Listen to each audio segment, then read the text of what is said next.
joining us from New Hampshire, Jane Boroski, the lone survivor, the only one that we know survived the Connecticut River Valley serial killer. I don't blame them, Ellie, for not knowing what's going on. For instance, in Bundy, how would somebody that's, and I had a fellow prosecutor that was one of the first cops on the scene at the Chi Omega massacre, and he was a rookie.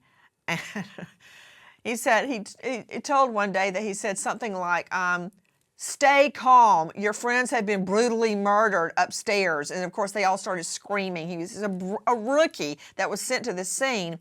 So, why would law enforcement answering that call, investigating that case, think, hey, I should look at Colorado murders? They shouldn't.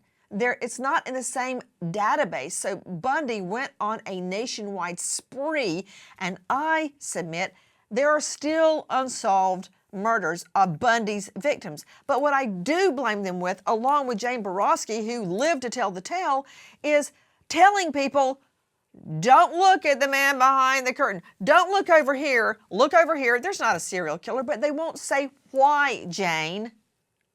Exactly. I agree with you, Nancy. It's frustrating.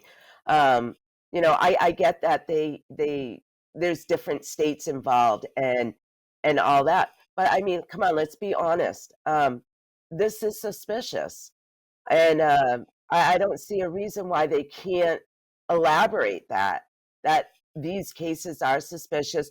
They don't know if any of them are connected. There could be a possibility. They don't know. But I mean, they need to be more honest with the public. They don't want to raise red flags and they don't want to raise fear and all that. But with them saying nothing, that raises fear.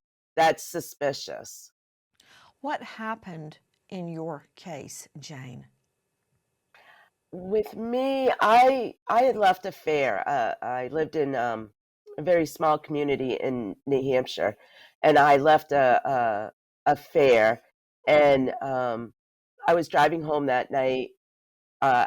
This was in a very small town that in 1988 virtually had no major crime, and I stopped at a closed store to get a soda out of a soda machine, and this monster came and parked next to me, and he got out and came over to my car and tried to get me out of my car and get me to go with him.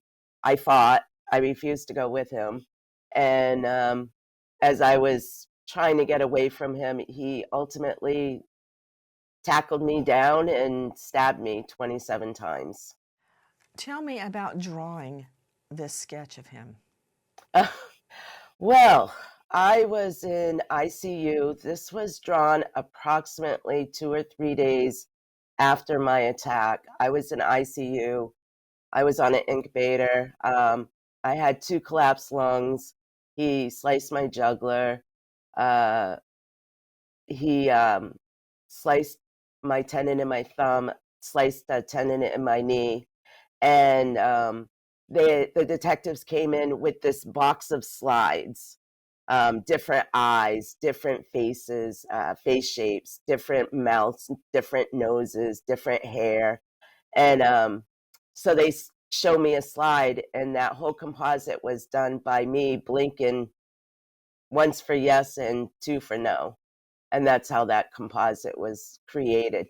I wish that they had set me up with an artist after I got out of the hospital so I could have had a more detailed sketch of him, but unfortunately they never did that. So that's the only composite that we have out there. The unidentified Connecticut River Valley serial killer is responsible for the murders of 7 young women, all within the Connecticut River Valley region of New England, and he is still walking free, still unsolved. And you said your daughter is a miracle. Why did you say that?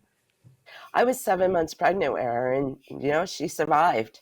I ended up carrying her for another 2 months after my attack, and and she survives. So she is a miracle. I believe that it's because of her that I survived, because she wanted to survive and live. It gave me the strength to survive.